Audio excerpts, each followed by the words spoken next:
An overflow room. There's still a few seats. Oh, okay. I thought everybody going out, so I thought they might be. There's still a few seats, but there is also an overflow room. We're on the bleachers. There's some chairs that are back in the. Looks like there's 3 chairs back there.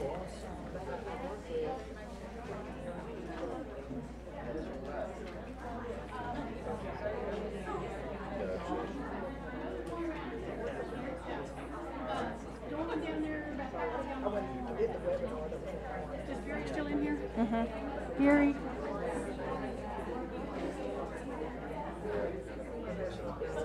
Hi there. Welcome.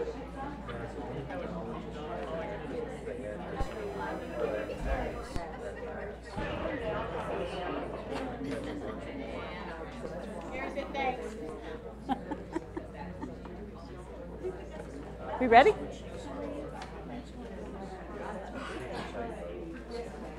So we ready to go? Okay. And I have what? I'm sorry that's right in your way. Oh, no, that's Just fine. do the screen. That's no problem. I'll be sure Thank and you. stand over here. Thank you. Thanks for taking care of it.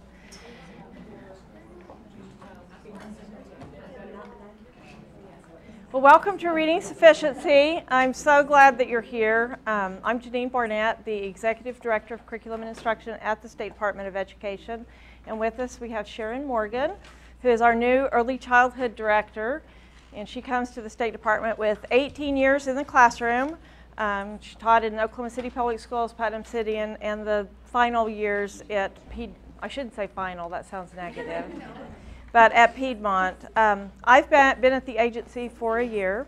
It's been a huge learning experience for me, I'll tell you. But before that, this is my 29th year in education. I spent 21 of those years at Bristow. So I have been learning a lot at the agency. How many of you in here today have been working with RSA for over 5 years? You all should be presenting this. I mean, you've been working with it, you know it. I worked with it indirectly at Bristow. The last 10 years I was superintendent there. Before that, I was the assistant and I oversaw the program. So I've worked with reading sufficiency, but not with the depth that you all have. So if there's anything that we cover that's not, that I say it in a way and you're like, hey, that doesn't sound right, please, we want to hear that from you and make sure that we clarify the information. There's really not much new in RSA. Superintendent referred to some new things in RSA, and the main new things are we have new standards and new assessments, which then impacts RSA, and we'll talk about that a little bit. And then the big new thing in RSA is that students will have to score proficient or higher, and we'll talk about that a bit. But before we start, I think we always need to start with celebrations. But we're going to do the agenda first. I forgot to switch these. And you'll kind of see that we're going to do an overview, talk about the data, promotion and retention, conversations, then planning for 16-17. This is more of I talk with you, but please stop me at any time to ask questions if you have some. But I wanted to start with this chart. And all of these, I know it's kind of small in the back, but all of these lines represent a state. And the state over there at the end is Maryland. Usually that's where we are in Oklahoma, right? We see ourselves and we're at the tail end, especially when it comes to teacher pay. But these are the 4th grade NAEP scores from last year. And you see that Oklahoma had the 4th highest growth rate in the 4th grade reading scores.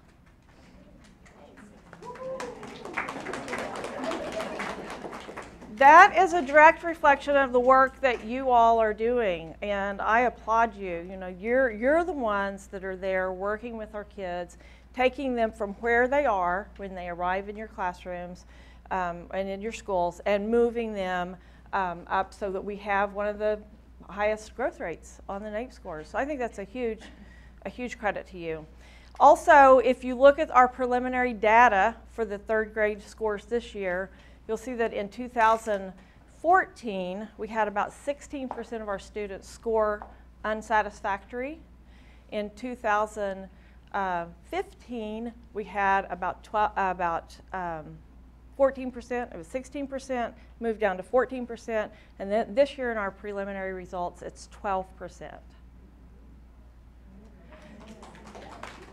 That's a yay for you all. That is a yay for what you're doing in your buildings, in your classrooms, and I just appreciate that work that you're doing. I so appreciate it because ultimately, I mean, we look at that and that's just numbers, but you know, and you attach that to the face of that little kid that you've seen really grow that year, and that's what makes the difference.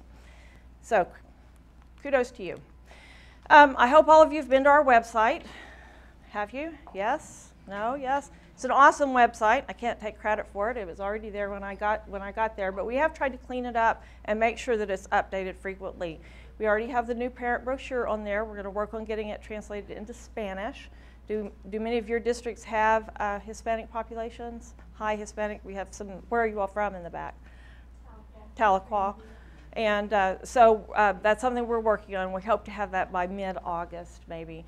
But this is a great resource. It has a button that takes you out to the legislation, and so you'll see House Bill 3218, which is the most recent legislation that impacts RSA. The part that we have posted there is not the whole bill. It's just the bill that talks about RSA.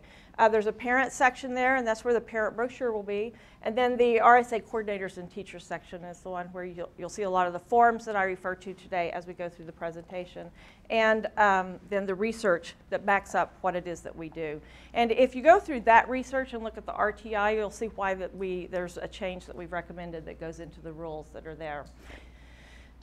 This is typical in Oklahoma. Surely we're going to get that changed. You know, we've got to elect the right people, and I know that you all are working on that in your districts. And being in rural districts, you know your legislators better than in the city. So it's really important you talk to them and that you elect the right people. But there is going to be a 30.57% decrease this next year.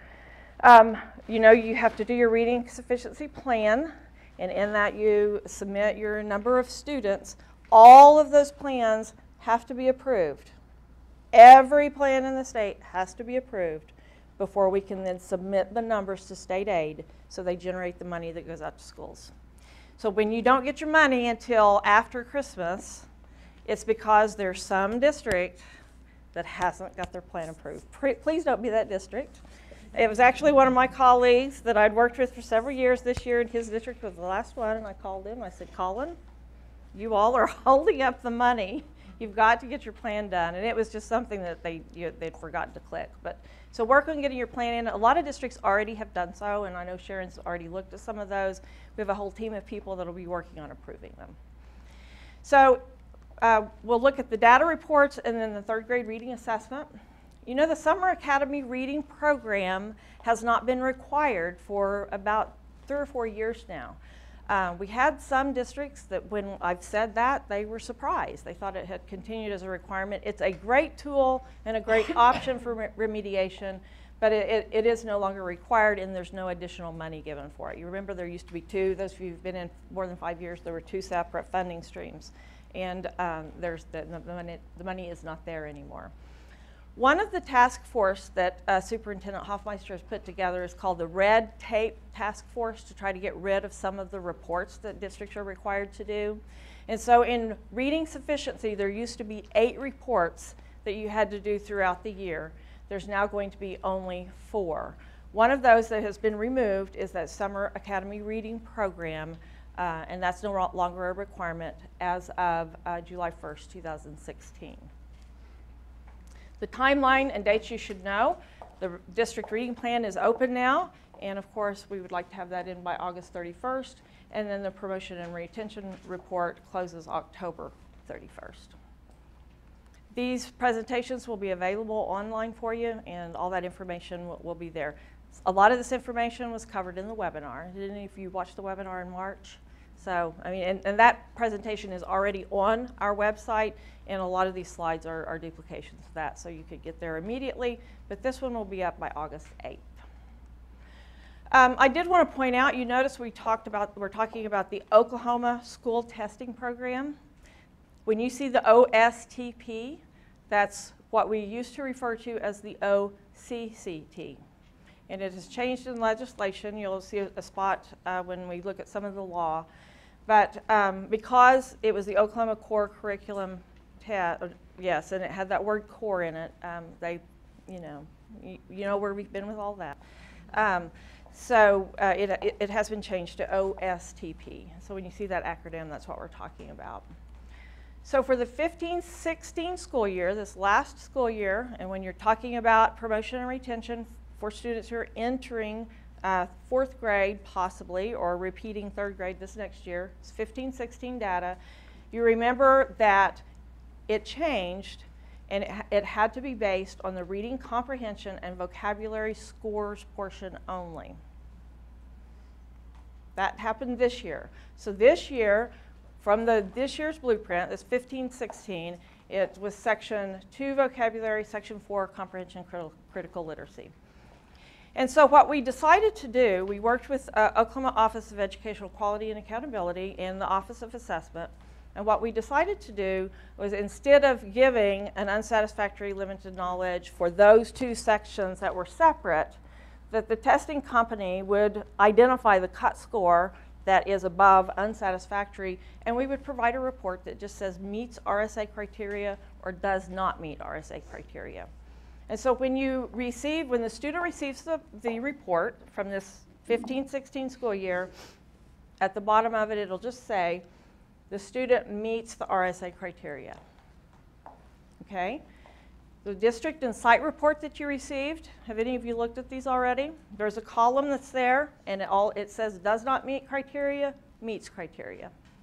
We've tried to make it and wanted to make it as simple as possible. So you've looked at it. Some of you may have worked with it.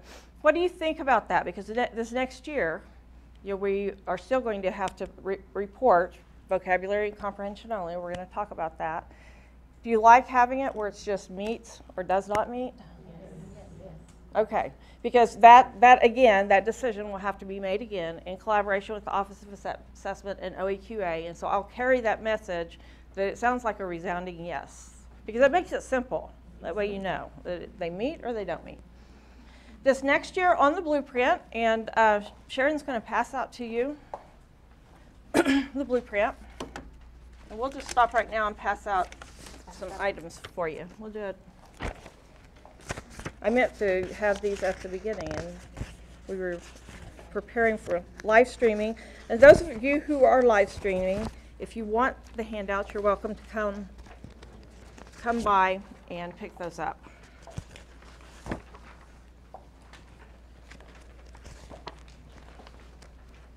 So what we're passing out to you is one page of the quick guide, which is available on the website. It has been updated with the most recent information. And it's just the one page. The quick guide is actually a front and back when you look at it on the website. But we've provided this one page because it lists all the good cause exemptions. We're not going to talk about all those today, but I wanted you to have access to them in case you had a question that came up. On the back of the quick guide, we've provided for you the blueprint for the 3rd grade reading test. And then the next thing that Sharon's going to pass out to you is a flyer for a reading summit that we have coming October 28th. It's free. I'll go ahead and pass them. If you have extras, just hold up your hand and we'll collect them.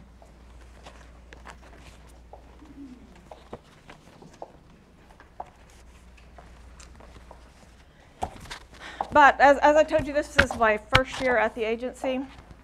We wanted to bring Doug Fisher in last year because he is the one who is at the center of,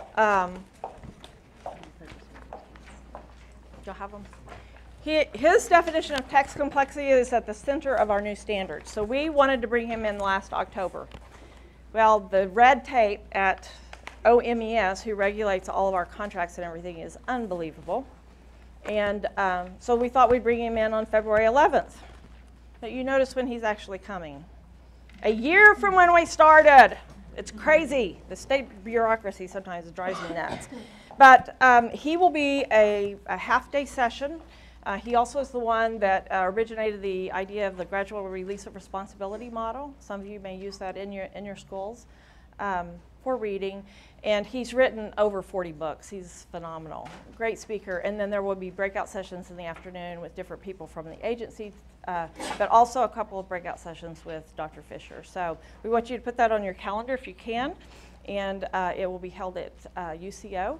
They're working with us and they're providing the venue for free, which is pretty awesome since there's no money. And he's being paid for through the Office of School Support, and that's federal dollars. That's why we're able to bring him in. But I wanted to pass out the blueprint so you would have it there in your hand, and you see that there's 2 sections. The asterisks are there that the meets RSA criteria will be based upon, and it's the reading and writing process and the vocabulary section. Any questions about the blueprint? Sorry that we forgot to pass those out. So you're saying again next year, it'll just be on, for RSA, it'll just be on those 2 standards, okay? Yes. Yes, ma'am. No, that's fine. On the, you said that next year with testing, it's proficient and above. Yes. That's what they're looking at. So say a student gets limited knowledge, but he passes the 2 sections, then he can, get promoted to 4th grade. The retention's only based on those 2 sections, regardless if it's proficient, limited knowledge, or unsatisfactory. Absolutely. Okay.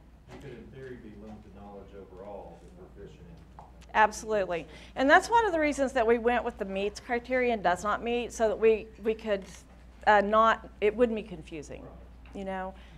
Because yes, those kind of scenarios are rare. I talked with assessment and I said, you know, could that really happen? And he was like, well, yes, statistically it could, but it would be rare for that to happen.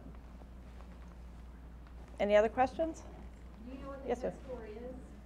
Like Um, last year was 18? The cut scores have not been set for any of the assessments. And that's a whole different conversation, and go to the assessment breakout session. But after the tests are given, they will go through the standard setting process with OEQA, setting there will be a team of people who look at it, and then OEQA will set the cut score. So that's going to be a whole new process. Good question. After the assessments? After. That's when cut scores are always set. That's the process. I know it's frustrating from a teacher's perspective, but that's how the process has to work. And have you all received the email from superintendent asking for input on the 3 different testing windows? Be sure and respond to that, because that's really important, and a decision will need to be made soon. Not necessarily 3 good options, but you know, you have to, when you have new standards, new assessments, you have to have the cut score setting. Okay. The promotion and retention conversations, of course, a lot of those are going to be based on how the students perform on one of the 13 State Board of Education approved screening instruments. These are listed on the website for you as well. Almost every school district in the state either uses Dibble's Next, Literacy First, or STAR. Is there anyone in the room who uses something differently? Easy CBM, we have a few of those. We had, at one of ours, we had a map. And Ames Web was one that we had in Broken Arrow as well, but the very, very few schools. So that's where a promotion or retention conversation starts, with one of these 13 instruments. And you know then, based on how students perform on that, when you benchmark them at the beginning of school, remember in legislation you're required to benchmark at the beginning and at the end. If you do any in between, that's up to you. It's good. Definitely good practice to do all the progress monitoring, but what's required by the legislature is beginning and end. We have some samples of the APPs on the website, and I believe that they're updated and posted. I know we've been working really hard in the office to get those up so that they're available for you in Word, so that you can take them and adapt them and use them for your district. Of course, we have the components in it that are required by law, but please adapt it as you see necessary. Remember that in legislation, in Senate Bill 630 a year ago, they identified 2 different student reading proficiency teams. There's one that's for first and second graders. That particular student reading proficiency team works together to put together the app, and it includes the parent, current teacher, future reading teacher, and a reading specialist if one is available. Okay? The purpose of this SRPT is to create the app, not for determining promotion and retention. We have, again, some examples there that are available online. I put in here the Lexile framework because I didn't realize this resource was on the State Department webpage. I told you I've been in education 29 years, been to the webpage for a lot of things, but and we're paying money for this to be there. And so I want to make sure we're getting our money's worth so that everybody in the state's using it. But you know, Lexile is that element that was added last year that's required in parent notification. It's the second one that I think they call it a conjoint measurement tool, but the only one that is really used is the Lexile score through Metametrics. But on this web page, you actually could, there's a link where you can go out and you can take a text and dump it in there and it'll tell you the Lexile level. There are books listed with the Lexile level, and we are working with Metametrics to try to get some Oklahoma authors represented there as well and identified. So make sure you make good use of this resource that you as taxpayers are paying for. RSA proficiency this element has been in the law, H1, when you look at the statute for RSA, but I don't think it was talked about much until last year. So I just wanted to emphasize it once more that any first, second, or third grader, so this is direct from legislation, any first, second, or third grader who demonstrates proficiency in reading at the third grade level through a State Board of Education approved screening instrument shall not be subject to the retention guidelines found in this section. So if a student at any time is given a benchmark and they are reading at end of year performance for third grade, they have become exempt from the retention guidelines. Okay? There were some questions last year. Let me tell this, we'll come to your question. There were some questions last year because apparently, I think it was a star vendor. I don't want to throw them under the bus, but I think that's where it originated. They had communicated to some of their districts that a beginning of year measurement would serve as proficiency. But the score that the head office at Renaissance gave us was a scaled score of 393, which is an end of year performance for a student in third grade. So if at any time first grader scores 393, then they are exempt from the retention guidelines. But the law also says if at any time they fall below grade level, you have to have an APP. So you could have a kid who's exempt who has had an APP put back in place. Question? Does that mean they don't have to take that test at the end of third grade? We still have to benchmark. Mm-hmm. Okay, so if they do, showing on Dibbles or Star, they're at the grade level that they should be.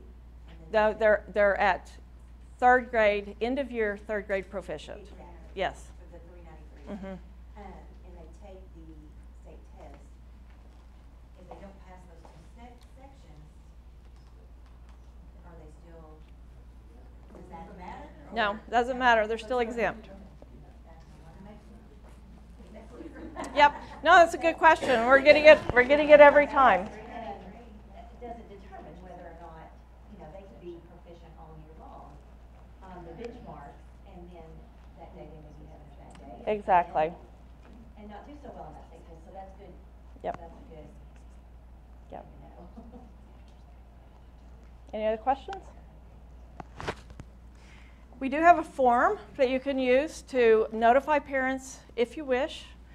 There was a question, a broken arrow. Is there a time period, or do you have to notify immediately, or no? You can choose when you notify parents, and you can keep track of that. But if a student does achieve that benchmark, you really should have some kind of verification that you then place in their CUME folder in case they ever go to another school, so that that becomes a part of the documents that transfer with them. And even the APP should be in there when students leave, because I get calls from districts and they don't know, what's been done with a student, or if there's been, any retention that's made. It's just it's really good information to go with the student. So it's just one testing instrument, so like if we use Dibbles, if they scored at the end with that, could you use Dibbles, or is there, what I'm asking, is there a certain test? The you have to 13, use? it's one of the 13. Okay. Let's go back. It's one of, right there, one of those. Because, like if you have a third grader that comes in at the beginning of the year and they benchmarked already at the high score at the end of the year, so that would make them Exempt from the retention Okay. requirement. You Right. still could decide they need to be retained, but it wouldn't be based on RSA requirements. Okay? Oh, I'm going wrong. Good questions. So there are multiple paths to promotion. We want to make sure that we work to help the kids and do what's best for kids. That's ultimately what we're working towards. And the first one, of course, is that, and that's the first one that I would look at, is the State Board of Education screening instrument, one of those 13 tests that we just looked at. So for the 16-17 school year, the one that you all are starting early, it sounds like in August, a student who scores, and in law, it still says unsatisfactory or limited knowledge, but on the reading portion, which is the 2 of the 4 section, but the information I'm going to take back to assessment and OEQA as they decide how they report that information to you, is that you want the testing vendor, what that cut score is, to make that determination and just send to you meets or does not meet. Yes. Okay. So a student is not eligible for automatic promotion unless that first one is scores 3rd grade proficient on one of the 13 Oklahoma State Board of Education approved screening instruments. Promotion path 2. And again, you'll notice in each one of these slides it says for the 2016-17 school year only, because there may be changes we don't know about. And in the law, some of them reference specific years as well. Again, the student who scores unsatisfactory or limited knowledge is not eligible for automatic promotion unless he or she scores at the 45th percentile on one of the 4 approved alternative standardized assessments. And that's good cause exemption number 3. I went too far. And these are the 4 that are approved. And where you'll find this list, if you lose your notes or anything, will be in the rules. We're going to talk a little bit more. You remember we have statute that's passed by the legislature, and then some of that is left up for interpretation, and then you have rules that are approved by the State Board of Education, but they also go through the legislative, not a direct legislative process, but they do go through an approval process, and they become the equivalent of law. But when you look on the legislative website, it would be the rules that we have recommended changes that we'll cover, and they go into effect on August 25th, if pending no change by the governor's office at this point. Also for promotion path 2, a student is not eligible unless they accumulate evidence of 3rd grade proficiency through a student portfolio. The portfolio changes are also reflected in the rules, and so that's where you'll find that information, or is subject to other good cause exemptions that's listed on the handout that you have. There's They have to score 40, the 45th percentile or higher, 45th is on the alternate reading assessments. but the 45th percentile or higher. Yes. Okay, I'm sorry. That gets confusing because on the 13 state board approved, it's a 40 percentile for some of those. So yes, there's 2 separate. Okay. Good question. Oh, I'm going backwards, sorry. We do have an example for the portfolio, and I believe it's updated to reflect the rules that we're expecting to go into effect on August 25th. Promotion path 3 is the student is not eligible unless he or she successfully completes a summer academy reading program. But it's not just by completing the program. The student then must also demonstrate competency through a portfolio or scoring proficient on an alternative reading assessment. Okay? How many of you had summer school? Good. It breaks my heart that we didn't. That is listed on the webpage in the rules. It's in that form, that sample form that's there, and you have to have supporting documentation that shows you that the student, you know, in phonological awareness, fluency, all the five areas. Phonological awareness, help me. Fluency, vocabulary, comprehension. That's what I'm missing. There's one more.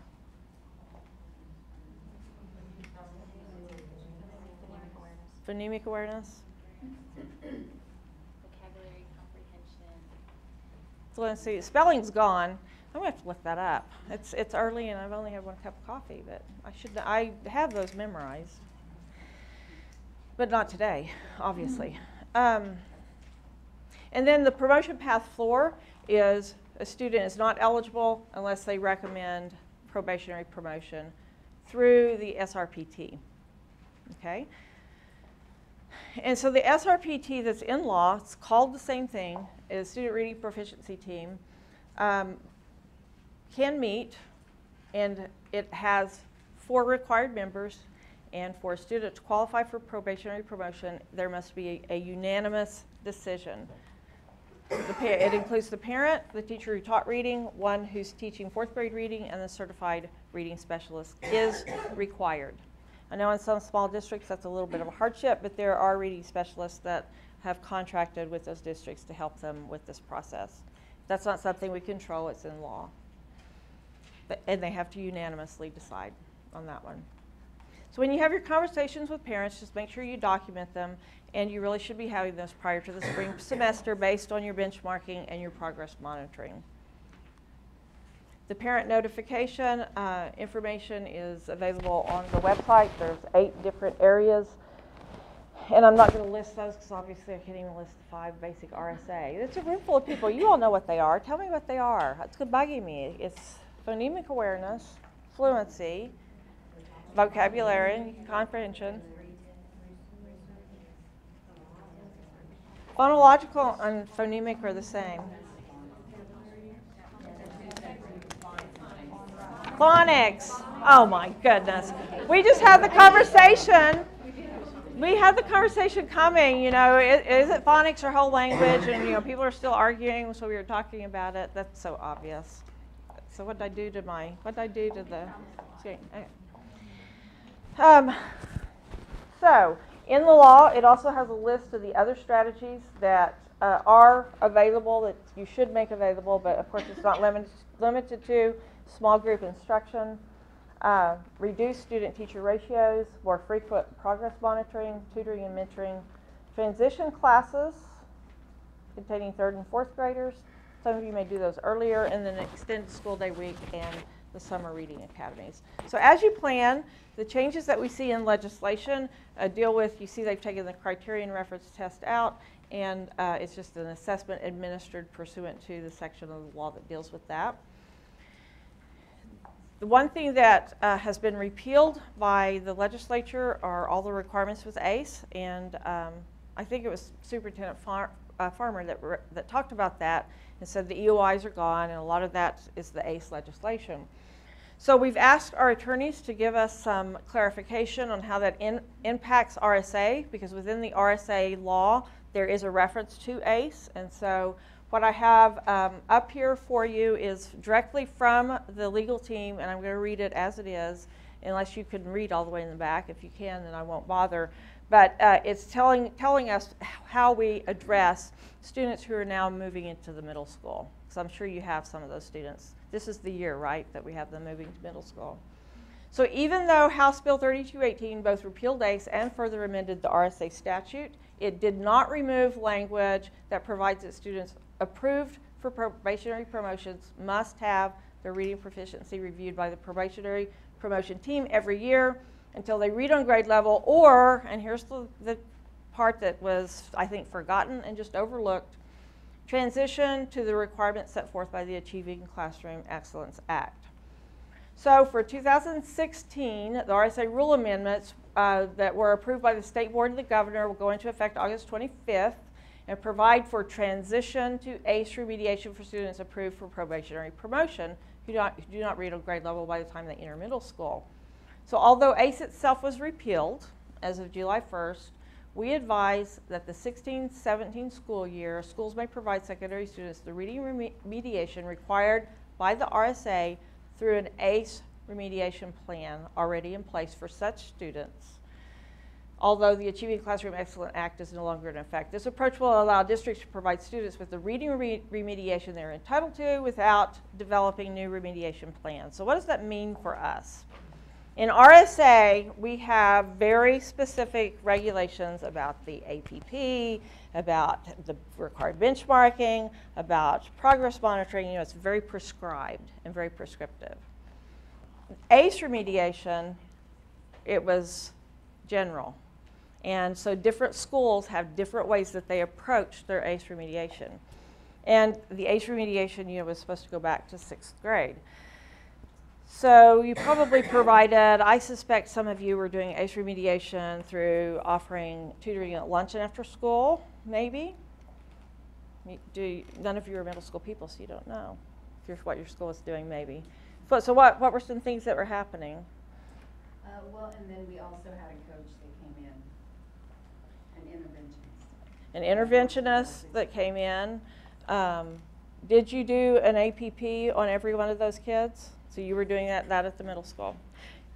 You can do that as a district, but you don't have to. That's what this law is telling us. Okay? So it's up to you, and you can follow whatever ACE was doing.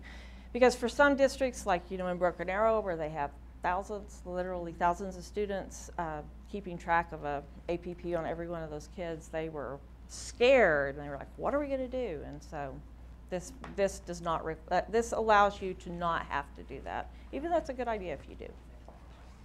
Questions? Clear as mud? Good.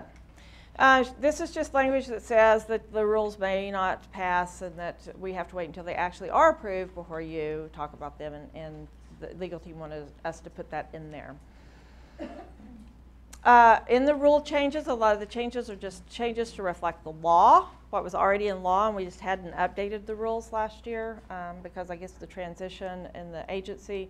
But the SARP reporting has been removed from the rules. This portfolio changes. Phonological awareness is now phonemic awareness. Here's the slide. Spelling and writing is not required anymore. And of course, we have only the reading comprehension and vocabulary portions of the test that's required. Good cause exemptions 5 and 6 has included language about pre-kindergarten, and then probably the biggest change in the rules is the Tier 2 requirement for intensity and frequency. Those are used as variables in RTI instead of as constants, and we'll look at a slide that explains that in a minute. It also talks about the first and second grader, not on grade level, and the SRPT that we've already discussed. So what I'm just telling you now are what the rules changes.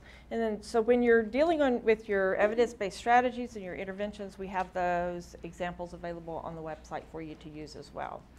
So in the 3-tiered instructional model, that's the basis of the Reading Sufficiency Act, Tier 1 is the 90 minutes reading block required for everyone, right? Tier 2 in the past had required times associated with it, but when you look at the RTI research, you find that RTI is really supposed to be very flexible, and that you intervene and provide you do a diagnostic assessment or a progress monitoring and identify specific needs with the student. You have an intervention, but it should be flexible. Once the student reaches that skill level, then you change interventions. And so the time requirement was, I think, a little bit too prescriptive, my opinion, and so we discussed it as a team and talked with the governor's office is very interested in RSA. And so now in Tier 2, you have the 90 minutes daily, but the intensity and frequency are adjusted based on your specific student needs. There's not a specific required time for students who are identified for Tier 2. Okay? Now, Tier 3, it stays the same because these are kids that definitely need some very, very frequent and intensive intervention. And so it's still the 90 minutes block plus at least 45 to 60 minutes per day in Tier 3.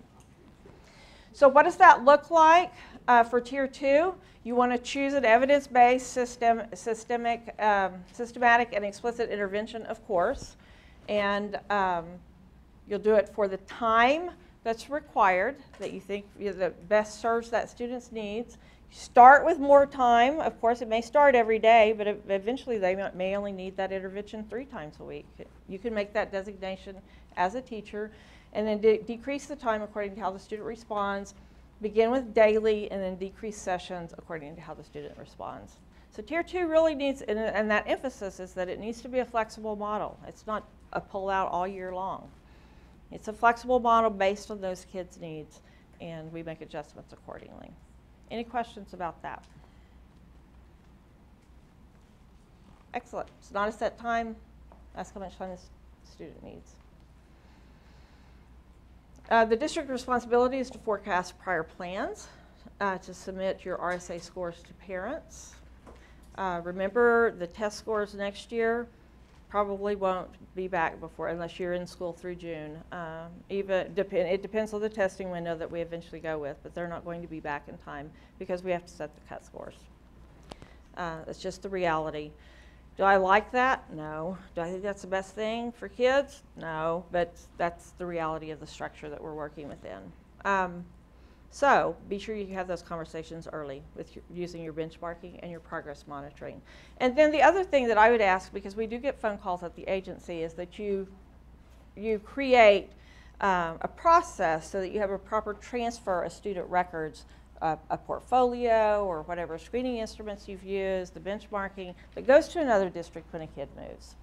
Because we get calls that, like I said, they don't know what to do with a kid. And it's hard to track that down. Sometimes if the teacher is gone and if they're not holding them in the district. Here's your team for RSA. Michelle Sprague resigned last week suddenly. One of the big shocks of my career. She's done a great job. Respect the work she's done. Respect her input in a lot of the documents that you see there on the website. The 3rd grade at-a-glance that you have in front of you with the new standards was created by Michelle, and so she will be missed. But Timmy Spangler, who is currently the Director of Instructional Materials and Libraries, is also going to fill in as kind of the chief point person for RSA. But I return all my phone calls at the end of the day or the next day, absolutely. Sometimes they do it at the end of the day and you're not there. So I'm still there at 5:30, 6:30. But we'll get an answer for you and take care of you and make sure that we can serve and support you in any way that we can. Any questions, recommendations, comments? Yes, ma'am. Just a quick question on the actual portfolios and materials that you how many years do we need to keep? Like I think one time we need to keep 3 years on hand for when they come in and audit and different things like that for the students that we are moving up or retaining. I mean, is there a time that, or basically what we do is that we get portfolios from 1st and 2nd grade, we ask them for 3rd grade, and we send them on to 4th grade, they keep them. See, I thought the recommendation was 5 years, but 3 probably would be adequate too, because then they're transitioning, and the concept probably there is that they have transitioned successfully to ACE if they're still needing services. But I don't know that the law specifically says that. So your RAO, your Regional Accreditation Officer, it would be whatever he or she wants. Other questions? To just clarify something about what we have to do, because that's what my administration's going to want to know. Oh, I hear you. Because I'm the only one in there in the whole school that sees the kids. So Yes. how much of my time, because they're wanting to put me in the classroom also. Mm-hmm. The kids that are going to 6th grade that have never yet still passed the reading test. Mm-hmm. Are we required? Because I know we picked up, the requirement picked up a grade, and this is the grade. That's the one. Can you go back to that? Yes, and that with the ACE law, the remediation was, the language was that remediation must be offered. And so that makes it where a student or parent or someone could decline it. But it does say that the school must offer remediation. So they can decline it once. Yes, but what that looks like, it could be. I mean, you could do a pull-out. It could be in class, but it could be coming in for tutoring at lunch, or it could be staying after school, or there's lots of different options. It could be double booking kids. You have reading 2 hours. Yeah. Because I'm down to 2 kids in that. That's good. Well, we're very small. Yeah, but still. But it's out of good. maybe 20. Mhm. Any other questions? I just appreciate the work that you all do. Remember the NAEP slide. We're at the top because we have top elementary teachers in the state that are taking care of business. We will serve and support you in any way that we can. We appreciate your input, your advice in ways that we can be better. So please contact us at any time. When did you say that would be available on the website? August 8th.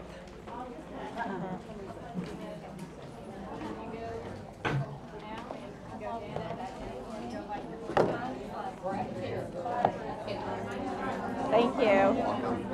Thanks. Sitting on that floor. Sorry. Stepping back up. Let me fix that question. Sure. We have trouble determining, and this lifting the time limit for tier 2 is going to help so much. Yes. Because in our younger grades, we have trouble determining, okay, who goes to tier 2 and tier 3 when we're using STAR early literacy?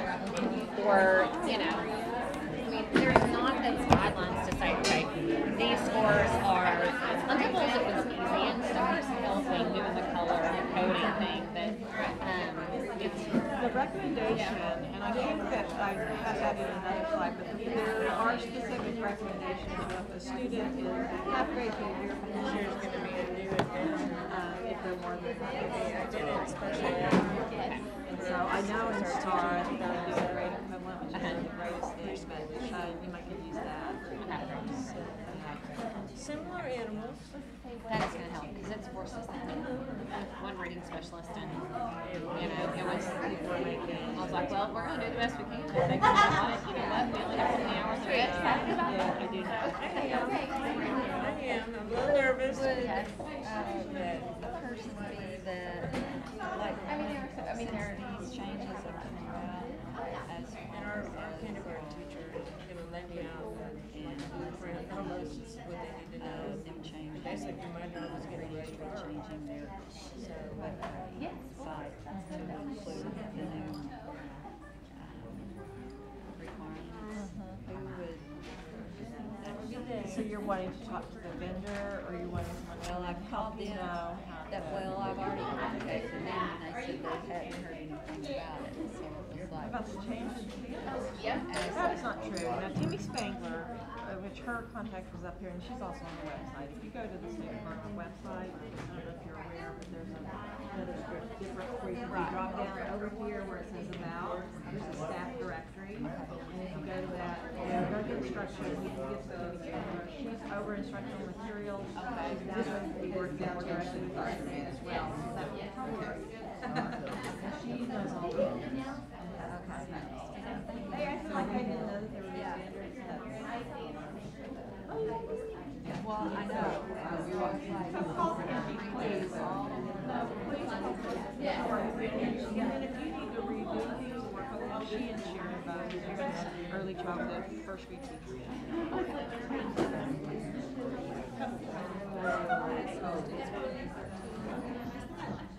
Regular star, or is that a special star?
Okay, it was fine.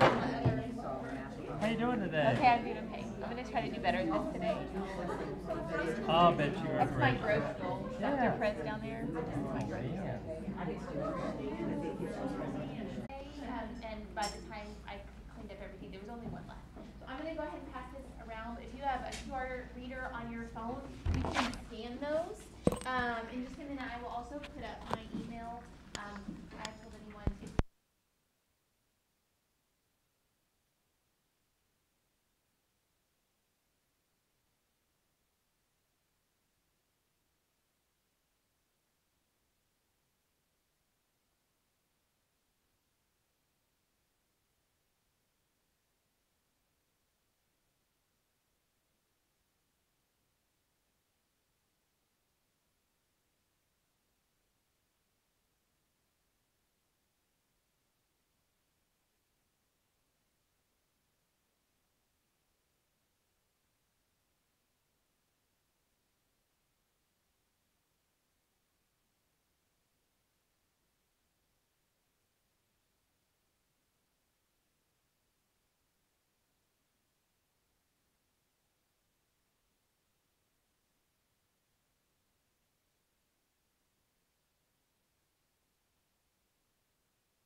send me an email, I need your handouts, and I have been trying every night to answer those as best as I can.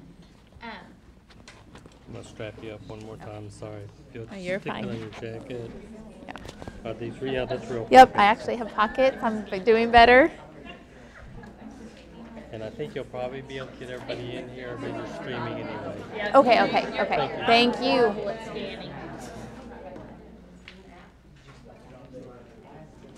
Did it work? Okay.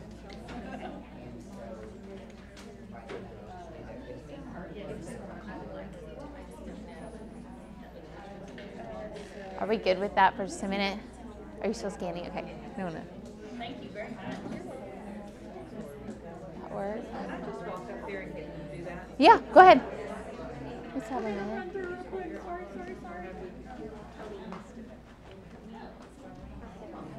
Does it work that way? Yeah. Is it better a little closer?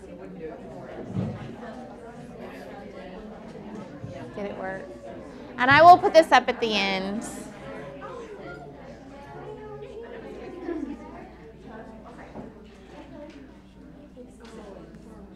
Oh, you're fine.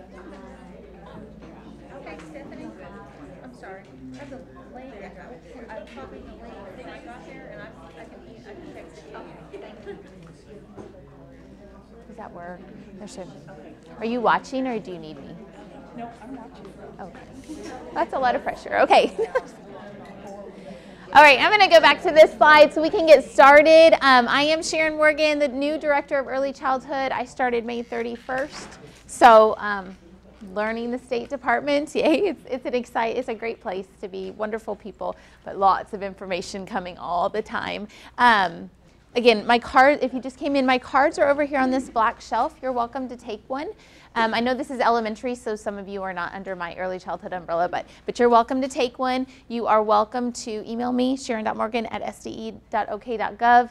if you need anything or if you have any follow-up questions as you're implementing any of these ideas in your classroom, please give me a call. This is my Twitter, JSK Morg. Those are the members of my family, Jeff, Sharon, Kristen, Allie Morg. So follow me on Twitter. I tweeted out a beautiful picture. This area of Oklahoma is so pretty. We don't get to see hills and those types of things in central Oklahoma. So I tweeted out a picture of the beautiful landscape this morning.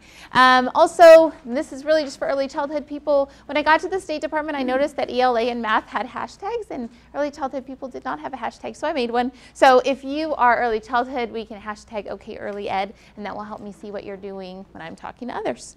So if you just came in, because I am so new, I didn't have a chance to make handouts and get them printed and improve for this. So they are on this QR code. They will be on the website. Just so I don't forget, you'll have this. We'll be talking about a morning meeting, some greetings to get you started, some celebrations you can do in your classroom to celebrate learning. This is a procedure that we use. This is a sheet that I use to talk about procedures, classroom procedures you need to be teaching in your classroom. And then a stop and think sheet for students who may not be doing making the right choice. What happened, how they felt, next time I will. So you can have all those resources. All right, so we'll stop right there. One thing, and I know this room isn't conducive to group learning, but some of the best conversations we've had in the last few days have just been ideas that work for you in your classroom. So if you could maybe find a little group of 2 or 3 people around you and just have a talk about what's the best thing you do in your classroom management. It might be rules, it might be a response to behavior, it might be how you teach a procedure. So I'm going to give everybody just about 2 minutes, find a little group around you, and just think about what really works for you.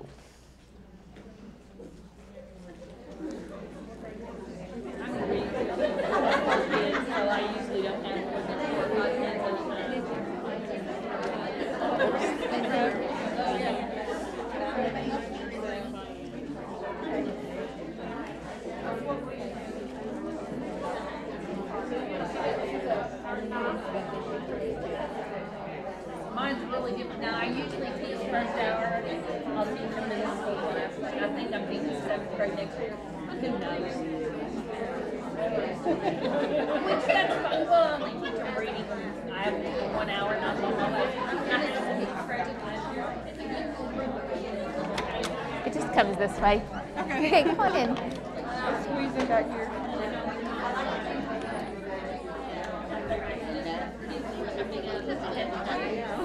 Okay, another minute. Let's think of some very good ideas that you're learning from the people around you. Consistent. Be consistent. Oh.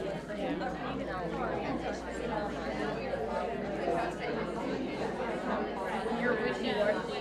I'm thinking of my kids. You can't be wishy-washy. You gotta they'll call you on it fast. Well, you like so-and-so, and you're I'm sorry. One thing that I use a lot, especially, I even use it with my lower sisters. They'll go, I'm sorry. I go, I said, how are you going to prove it? I said, you have to quit that behavior. You're really sorry.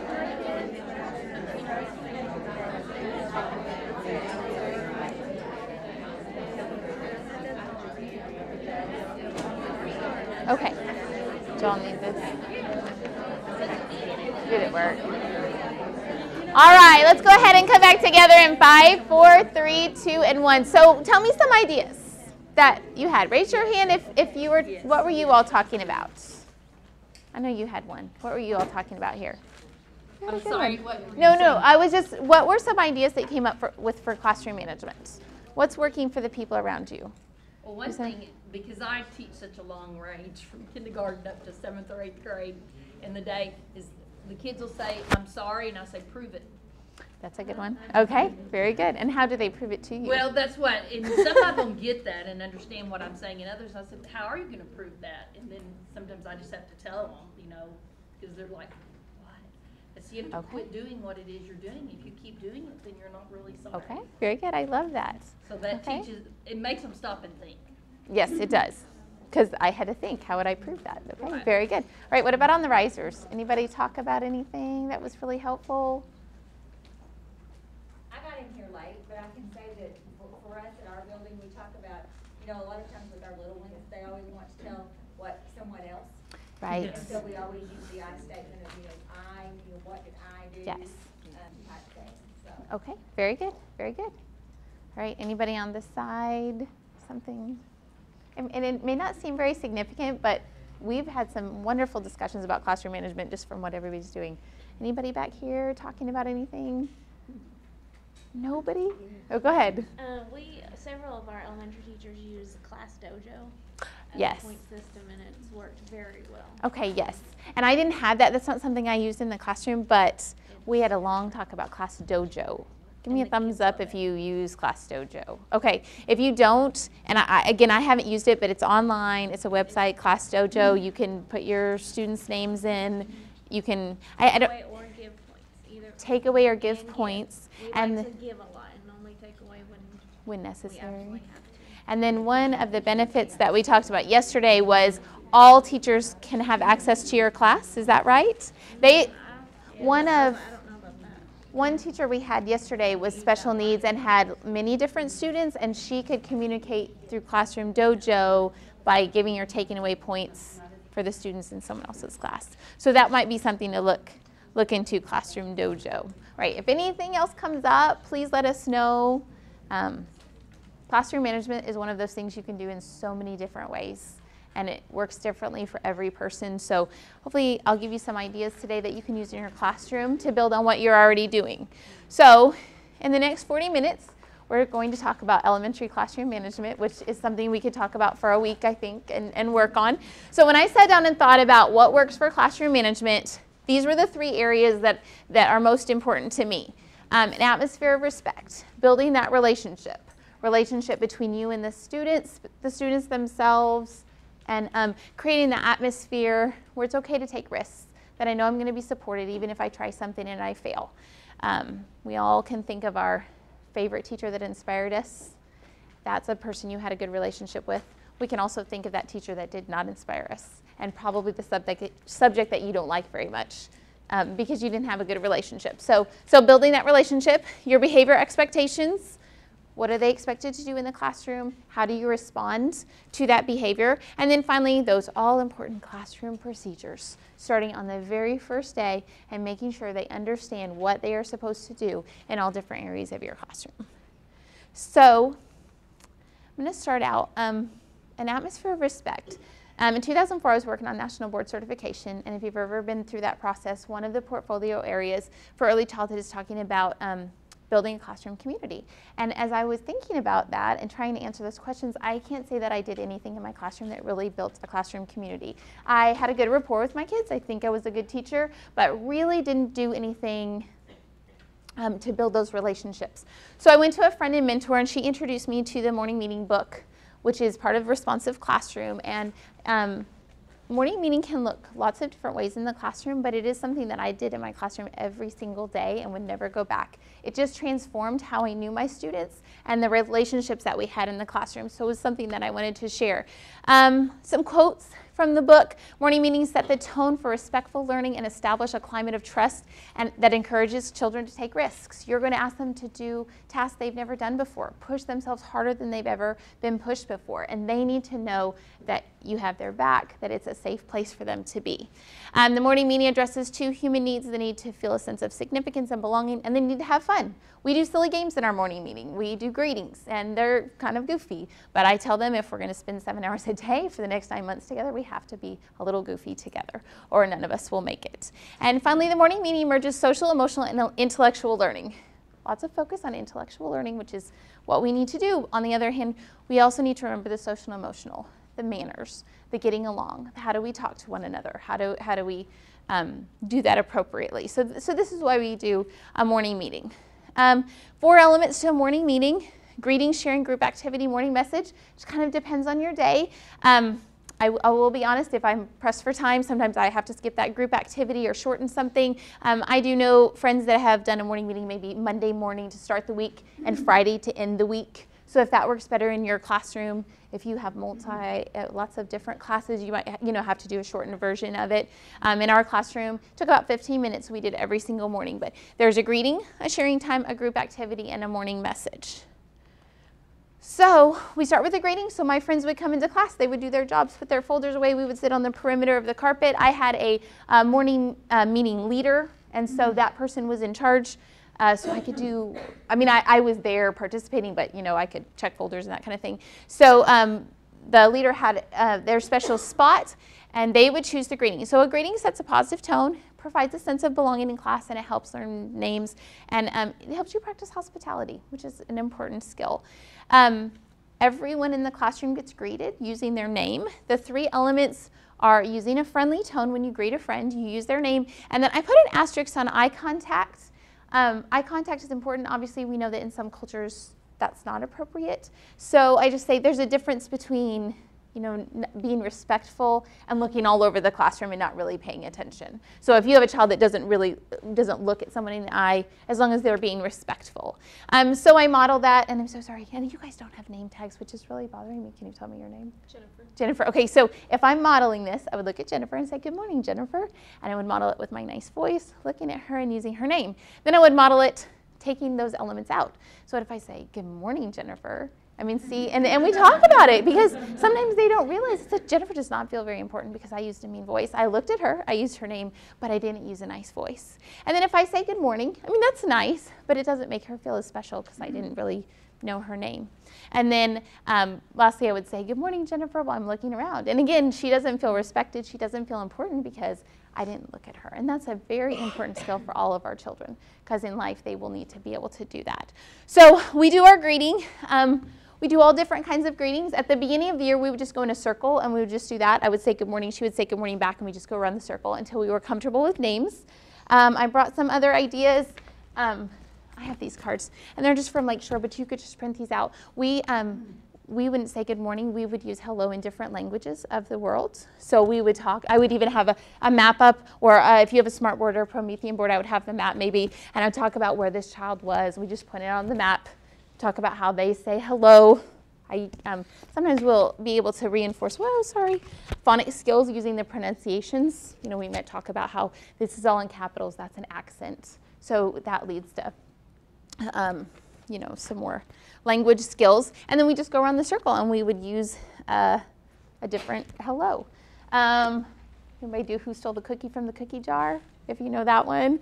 So it's who stole the cookie from the cookie jar, and they would say, "Sharon stole the cookie from the cookie jar," and I'd say, "Who, me? Yes, you couldn't be. Then who?" And then I would pass it to the next person, and we do it for everybody in the circle.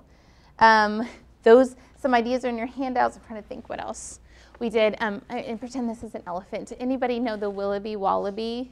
That's in your handout. It's one of my favorites. You can look it up on YouTube, Willoughby Wallaby. I actually would have an elephant, but I wasn't allowed to bring it on this trip because I would had space requirements. So I would have Willoughby Wallaby. I was like, the early childhood person needs her things, and they allowed me a box. So anyway, so I would have my Willoughby Wallaby, and it goes like this. And again, it's in your handout, or you can look at it on YouTube. But it goes, "Willoughby Wallaby woo, the elephant sat on you. Willoughby Wallaby wee, the elephant sat on me." Then we make rhymes. "Willoughby Wallaby wherein, the elephant sat on Sharon." Then we pass it on. "Willoughby Wallaby whenever, the elephant sat on Jennifer." So again, we're using language skills. You're substituting sounds. If we were studying CH or digraph that week, we would do "Chillaby Challaby Choo, the elephant sat on you." And then we go around and do everybody's names. Again, I would say, doesn't it sound kind of funny when I say words like wherein? Because that's funny. And we talk about it. It's okay to laugh a little bit. We're making a silly, goofy word. We're not being rude. And it just helps to respond to, how little ones, every time somebody smiles at them, they sometimes feel like they're being laughed at. So we would do something like that. Caution with Willoughby Wallaby that not all sounds work, and some of them make rhyming words that you don't need in your classroom.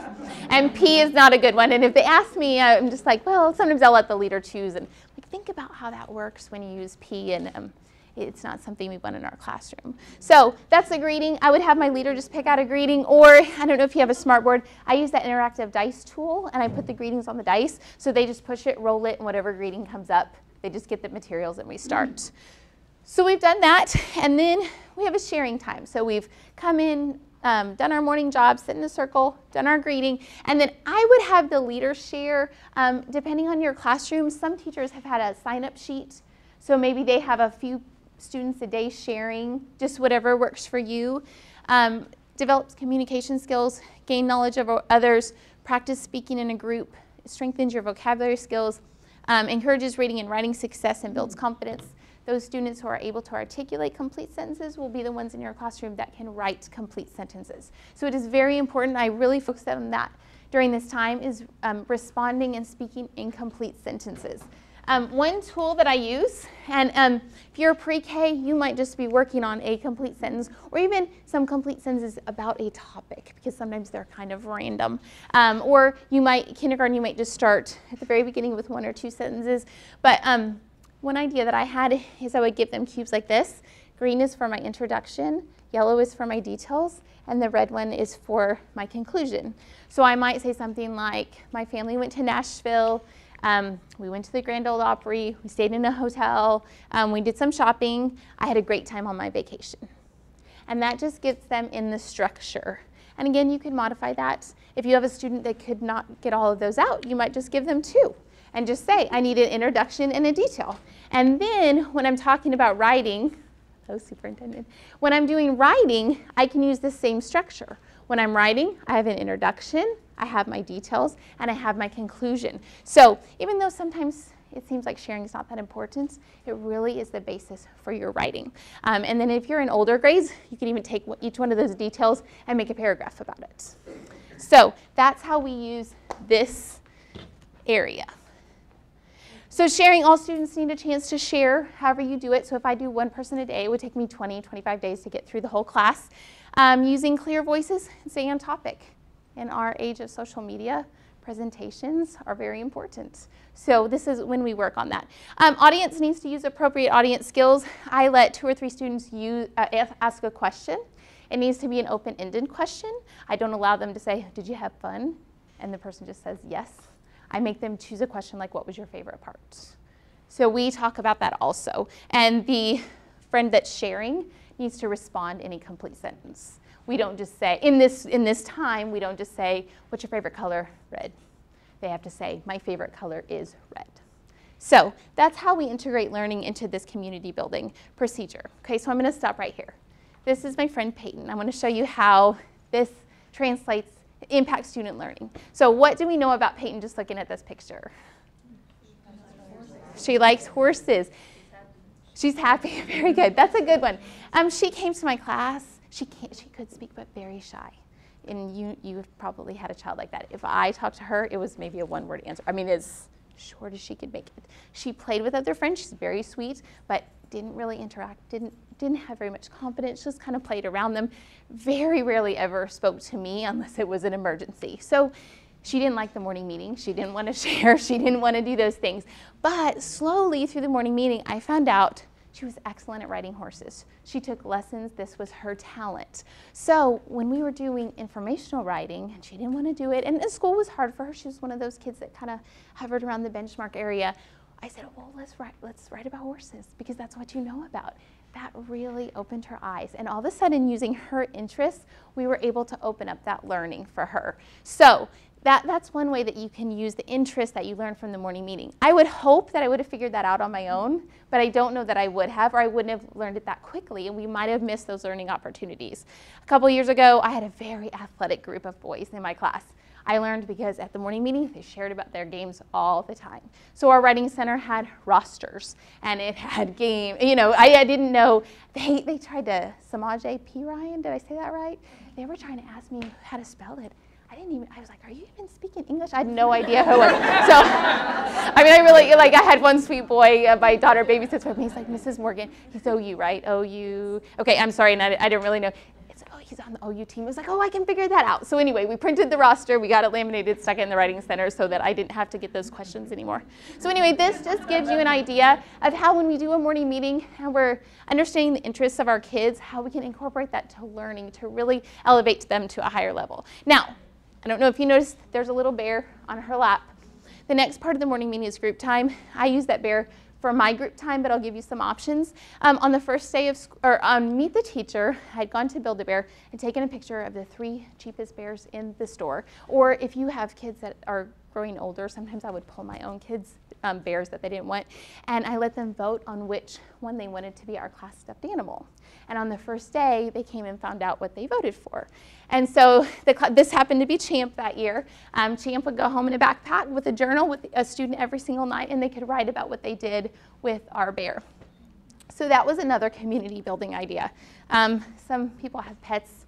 Again, I hope I'm a nice person, but I don't like live animals, so we didn't choose to do that in our room. But we had a stuffed animal that went home. So we have the greeting, we have the sharing time, we do a group activity. Our group activity tended to be centered around, and this happened to be, her mom sent me that picture because Champ, our bear, went to writing lessons with her that night, and so we all got to see it in class.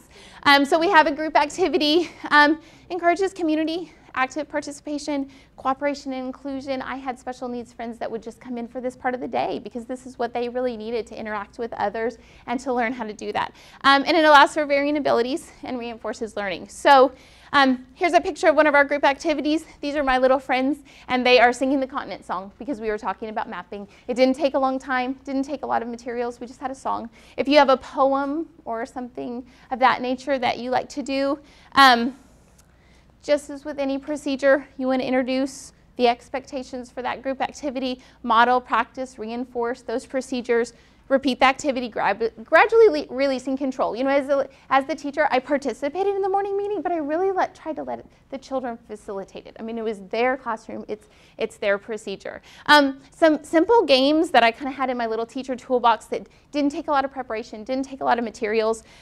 Mystery number, where the leader would just think of a number, and we'd have friends ask, or try to guess the number, and they would just say greater than, less than. You know, pretty simple activity, but built number sense. Match up. If you have any kind of cards in your classroom, rhyming cards, facts cards, I would just pass them out, and they would have to find their partner and then share with the class, you know, what their cards were. Anybody ever play headbands? The game Headbands, very simple, cheap game at Walmart. They put on a headband, you could put a card in there. We would put sight word cards in there, vocabulary cards, picture cards, maybe a card even from our story that we were reading that week.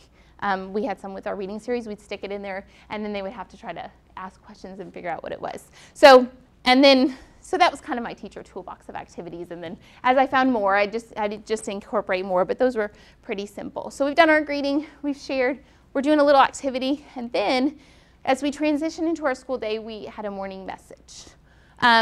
This was a time to share and discuss upcoming events, transition into our class day. It reinforces language and math skills in a meaningful way. If you are younger especially, you could include your calendar skills at this time. To be honest with you, anything that I would forget to do later, I put in this time. Lunch menu, classroom jobs, those types of things. I used my morning message really as a grammar and language review instead of maybe doing a paper. So this might be an example of something I would do. Here's a letter. So we're learning the parts of a letter. I'm early childhood. If I had a young child try to write that whole date, it would take us all morning. So I would just take out a piece of the date, and we would work on that. And then maybe after everybody had a chance, I might take out a different piece of the date. So we were practicing that. If you're older, your children might be able to write that date without any problem. If you are very young or maybe special needs, you might just eliminate the first letter and have them write the first sound. But then you're reviewing that. The leader is, they would write their name. She could tell how old she is. A sentence like her favorite color is, so the leader would tell me my favorite color is red, and then I would make her extend that by saying because, and they would have to give me a reason.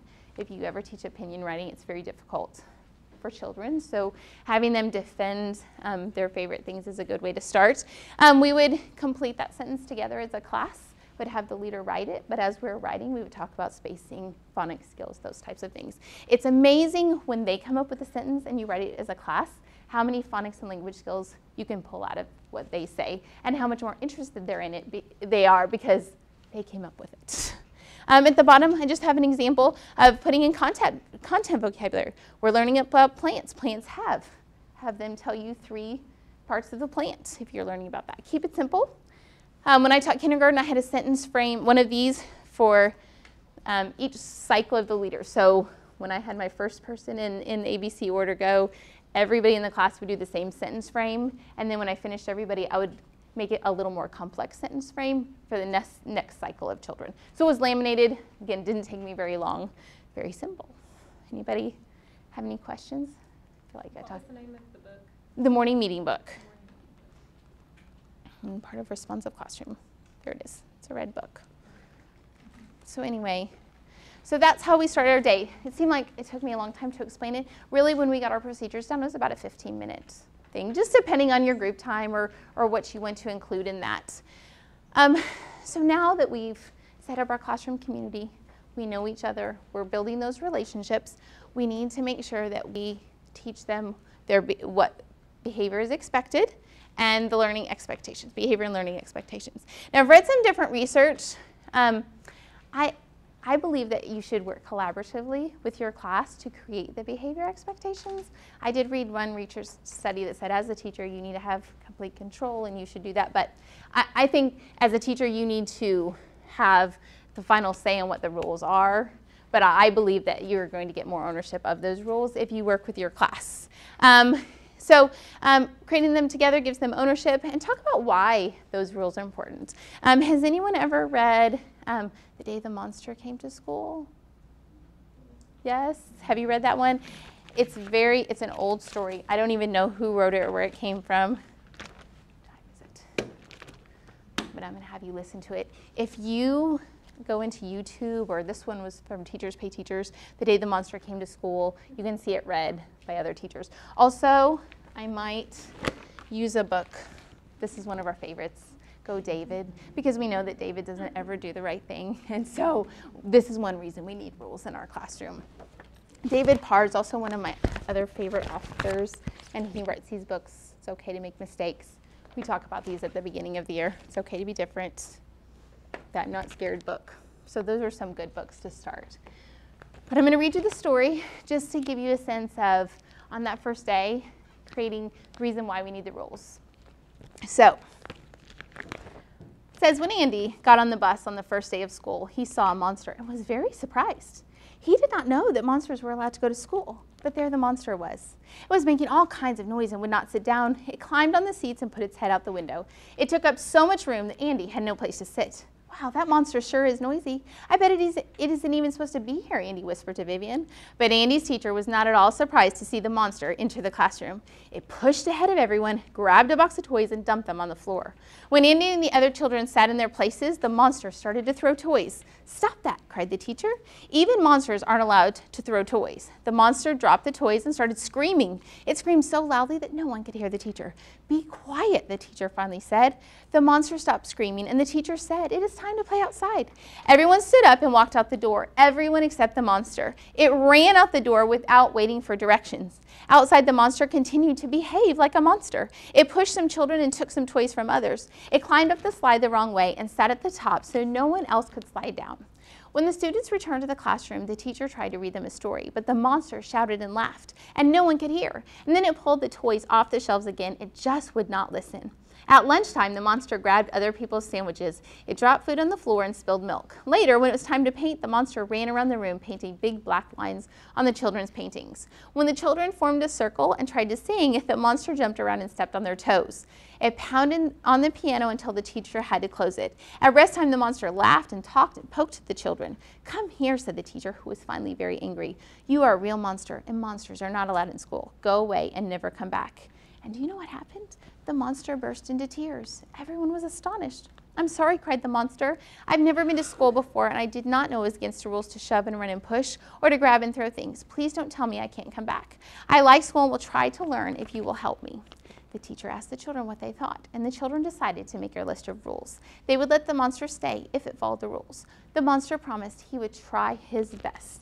So I think it's kind of a lesson as a teacher that sometimes our friends come to school and they really don't know how to act. They don't know how to act. And lots of times when they don't know how to do academic skills, we teach them. And when they don't know how to do behaviors, we punish them. So it's very important that we teach them how they should behave.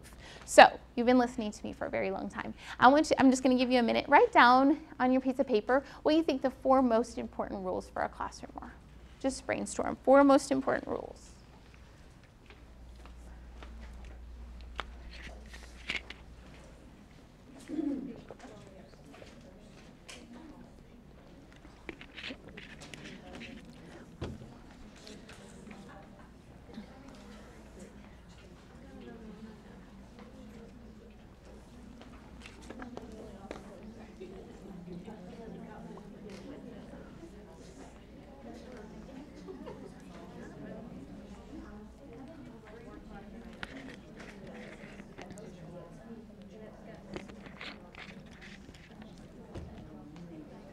4 most important rules.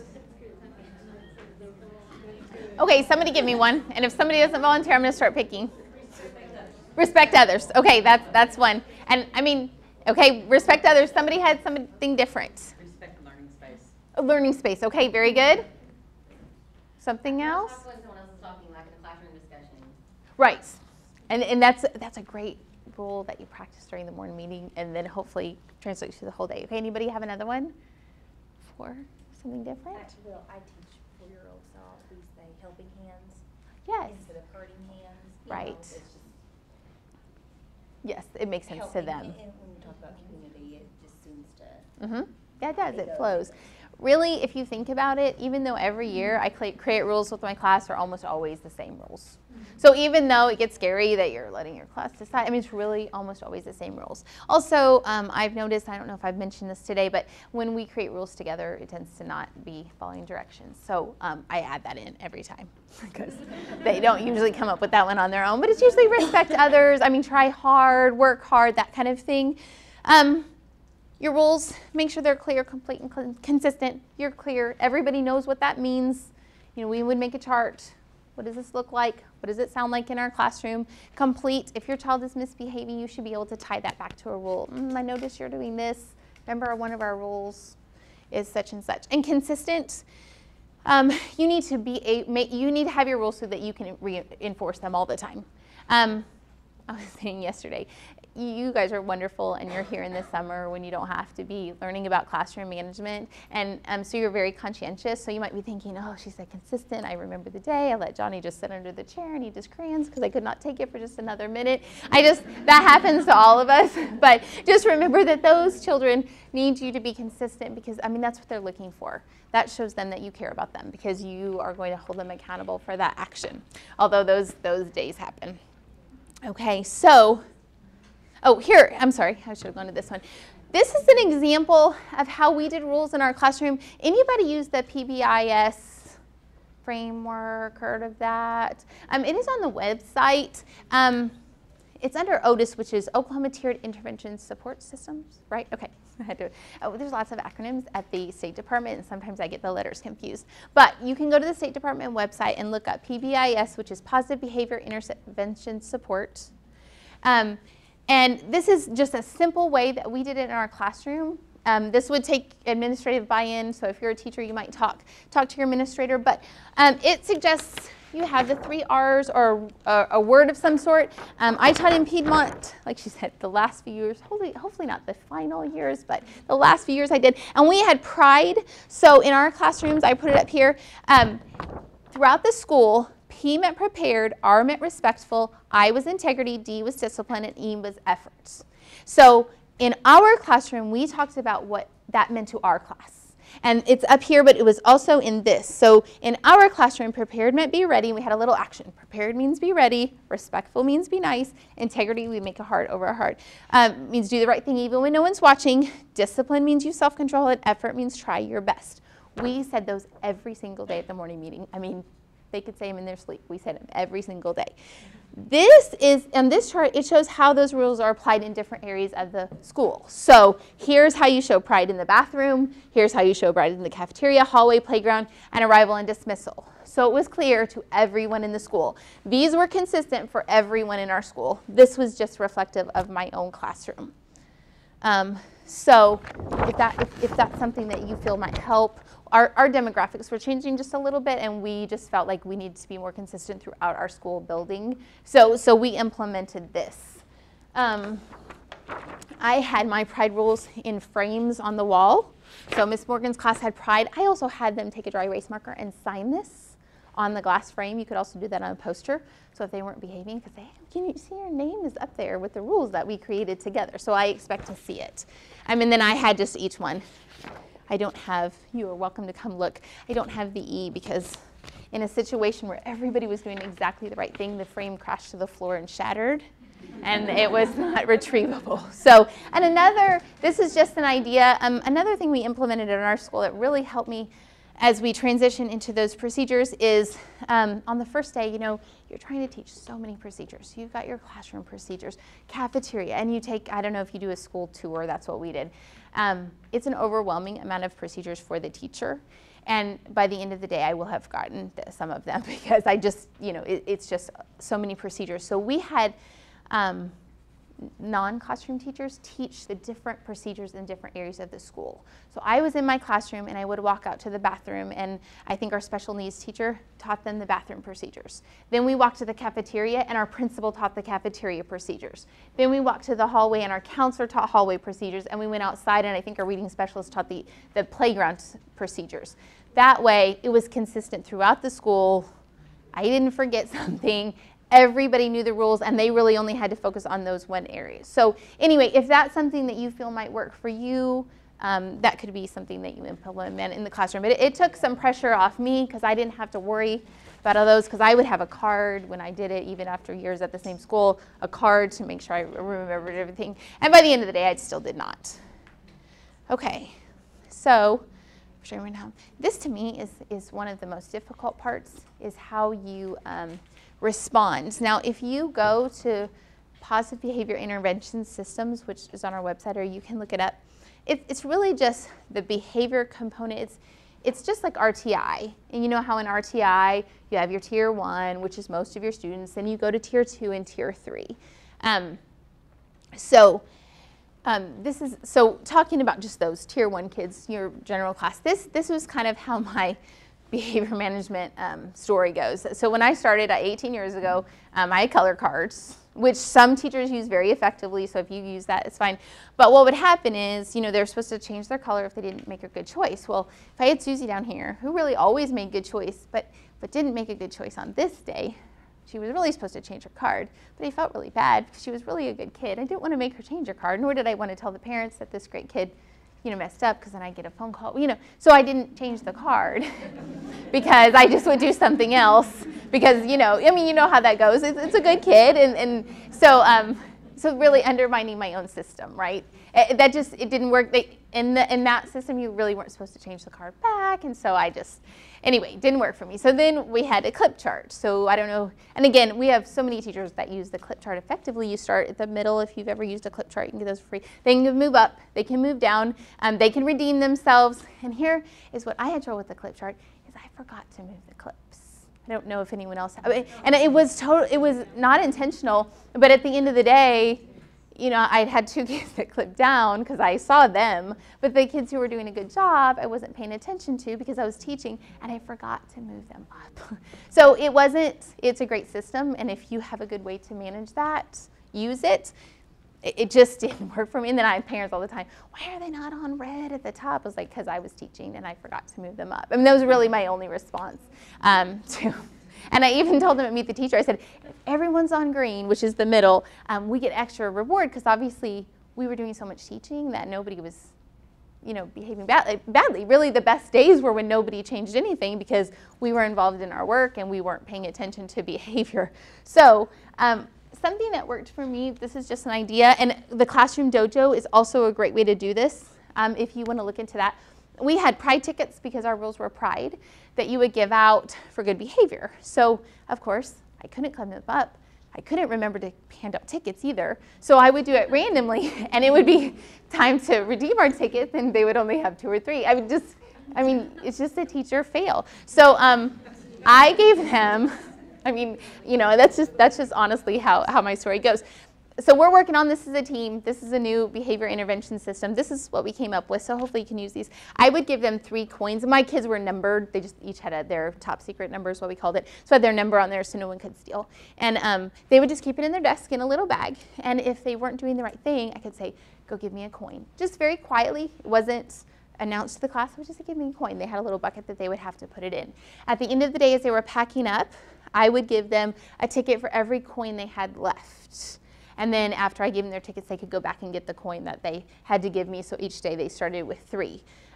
That way, I knew at the end of the day, if they'd done a good job, they at least got 3 tickets. I would give the tickets out in addition for other behaviors throughout the day, but that way I rest assured that everybody would at least have 3. by the end of the day. So that might be something that works for you. And then we would have, here we go, we would shop. I had binders, and you can buy these on Teachers Pay Teachers, with all of these rewards. They didn't cost me any money. They were things like not wearing shoes during the day.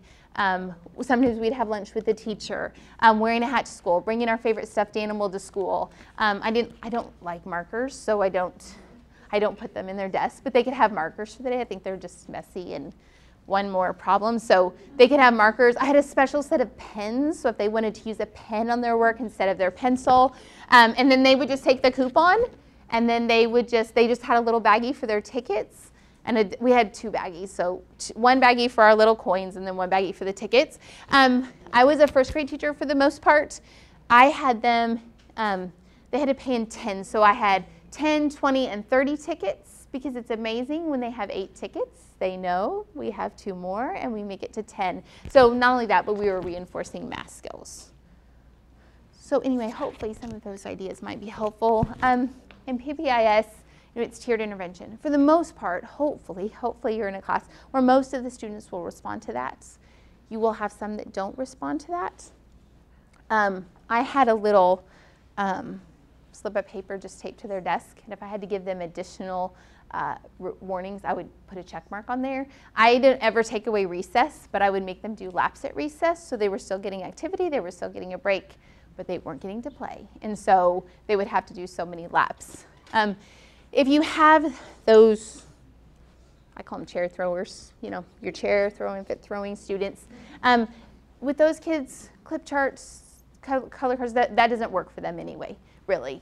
So we would have a team that included our counselor, usually special needs, and our principal, and we would meet with them, and we think of a plan for just them, which might come up, it might break down the day. So, we would focus on behavior during different parts of the day. So that is how that works. Anybody else have any other ideas? I know that's a complicated part of the classroom, I think.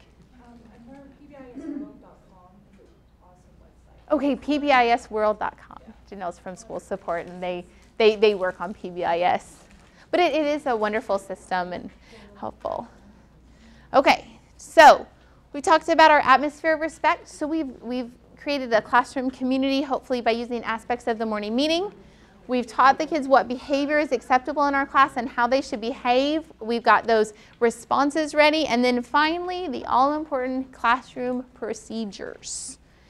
These need to be taught on the first day. So classroom procedures, routines, and expectations must be explicitly taught, modeled, and practiced beginning on the first day of school. Never assume students know the procedures. Here's a little friend that I love. He is the master at getting around the procedures.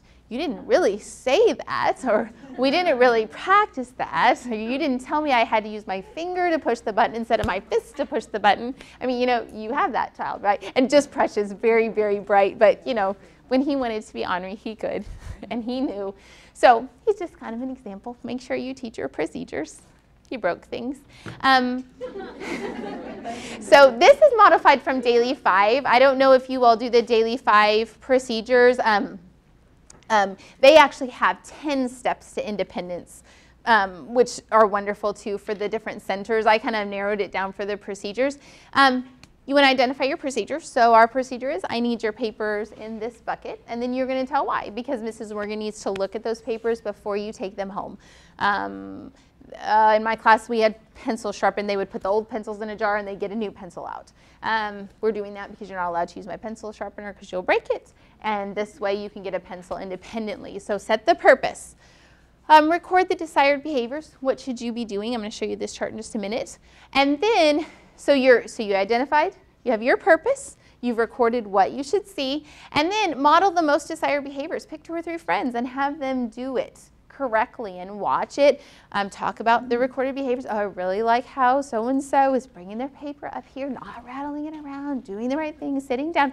And then this is the most favorite. Model least desired behaviors. Have a friend come up and say, okay, how should you not do this? And have them come up, and they're throwing things around, and they're being loud. And we talk about, that is not what we want to see when we do this procedure. Have a few friends do that. And then practice. If you can, have everybody practice the procedure. This chart over here, and it is in your handout, so you have a model of it. I wouldn't do this with every single procedure in the classroom, but some of the big ones like Writing Center, Reading Center, Listening Center, we did this chart. I'm so lucky to have a friend named Melissa Johnson. She was our teacher of the year last year, and she made these on her computer, and her husband was a print shop owner, SCORE as a teacher, so he printed them for us for cheap. So anyway, in our work on writing or our Writing Center, this was our procedure. We would talk about why. I think that is so important, and sometimes we miss that as teachers. Why are we going to the Writing Center? How is that helping us? Why is it making us better?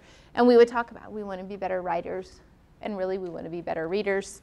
We want to be able to write stories. They would talk about why.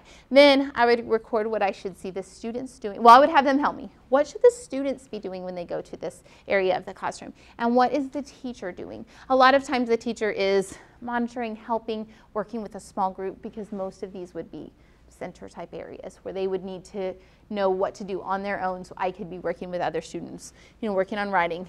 Student would be quiet, student would be working on their writing, student would be doing their best work, those types of things. I would leave this in the center, and then during those first few weeks as we're practicing, we'd refer to them.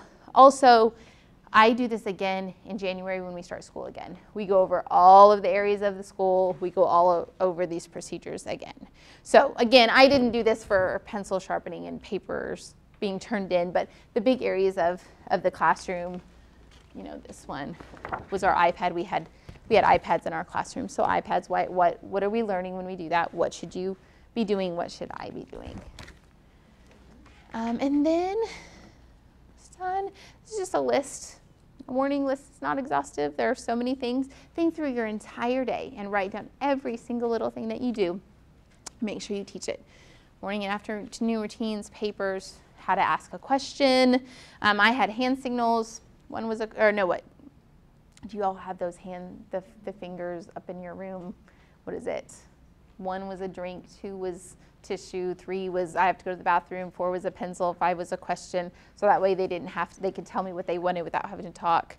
How we sit in the carpet, how we sit in our chairs, lining up, getting materials out, cleaning up, getting a pencil.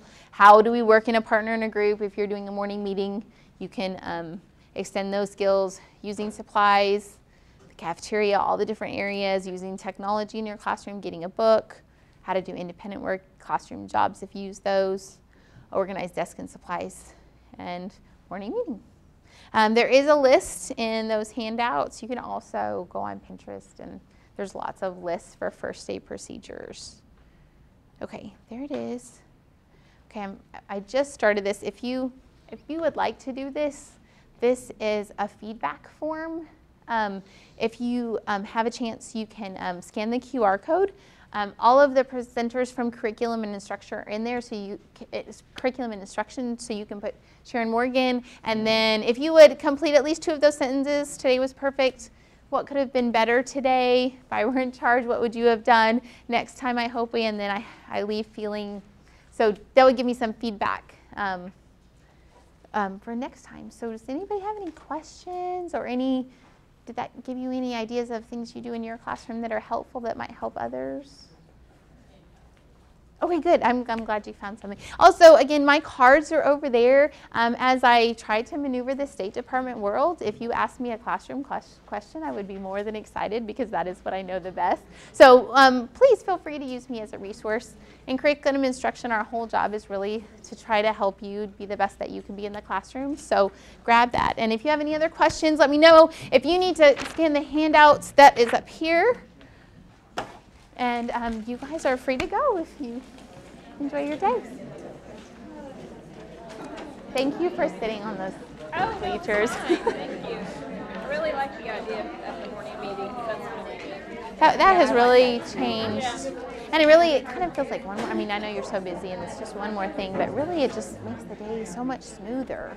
Yeah. So anyway. Thank you. Very good idea. Yeah, I like it was a better way of getting your community. Yes. Talk about community. Right. you know, you can call it town meeting or something, you know, you can, Right, you know, right. in a way, that's kind of what. Well, and really Of course, when I'm you thinking pre-K level, I'm thinking circle time, sit down. Yes, talk right, about, right. know. You probably have more. But I mean, if you think about when you get home, I mean, what do you do with your kids? You sit down, you have a snack, you talk about your day. It's kind of what we do every morning, and then, you know, before you I like separate. that So, idea. I mean, I know anyway. I can incorporate it more. I think so too. Yeah, start small and then, And just then add as you go. Very good. All right, thanks. We really enjoyed it. Okay, good. I'm glad. We teach daily 5, and that's, you know, all of that's in Good. there. Oh, yeah. We should have. I didn't do a sign-up sheet. See, I read the book last summer, and I did some of the procedures, but I could not really envision how that all worked with choosing your Senate. And so I was going to go watch some teachers do it. So mine was probably a little more structured. I did the procedures, but you know, I did more of a rotation style. But I know that everybody loves it. I taught first grade for 26 years. Did you? And last year was my first year to do the daily 5. I love it. Do you love it? I would never go back to the old-fashioned way of I doing should it. put your name. Do you have a? You should write your name down for me because I would love to see it. Here, can you write your name down for me? Are you? And where are you in this area? Are you? We're at Vian. I teach at Vian. Okay. Yeah, our whole elementary school has gone to the daily 5. Okay. We love it. And see, because I would love to be able to present about that, but how are you? Are you? Do you have one of, I can't. Do you have my card? If you will just email me and say I need the classroom handout, I will just email them back. As soon as we get into a place where we have good internet, I tried last night, it just kept going down on me, and then I will send it back to you. But thank you. JSKA Morg. I made it too complicated. Morg, it's just Morg, M-O-R-G. Somebody had Morgan. Email. Okay, that sounds good. I may have to, this year as the new person, I really like to travel around and see what everybody's doing, so I will keep this. We love the eye chart. Great. Yes, and we added that why, because I didn't know if it was really in Daily 5, but we really like the why portion. Is that enough? That's something you discuss when you're Right. teaching the eye chart. You know. Or do you write it at the top? I can't remember. I know We talk it and write it. Yeah. Write it. We do the eye chart together as a group and discuss all Yes. parts of it. Yes. And And it we makes, leave the chart up and we Right. create a new one for the next rotation. yes, Yep. yes, I love that. What grade were you doing the little chips with? The little. I was in first grade. Oh, okay. I'm in pre-K. Yes. And I do all the things you were talking about. Right. And so I'm thinking, I gotta do something different this year. What would be, since I didn't know if that would be appropriate for them, because they don't really have a place to keep them. And they would get lost, wouldn't they? I know. I was thinking about when I was in the pre-K building, I mean, she had Smartie Skittles, and she would kind of give those out. I had somebody in a session yesterday talking about pre-K. She had Cheerios, and she gave those out. Right. You know, you could do a point system. Some people did a sticker chart. I don't know if that's kind of cumbersome also. See, and I'm also in Head Start, which doesn't allow any of this. That's right. So I have to kind of sneak in what I'm going to do. I mean, we have Class Dojo like they're talking about. Right. But I don't remember. And we're not allowed to keep our cell phones with us now in Head Start, so. Oh, is that so, you know, I was talking, Thank you. I was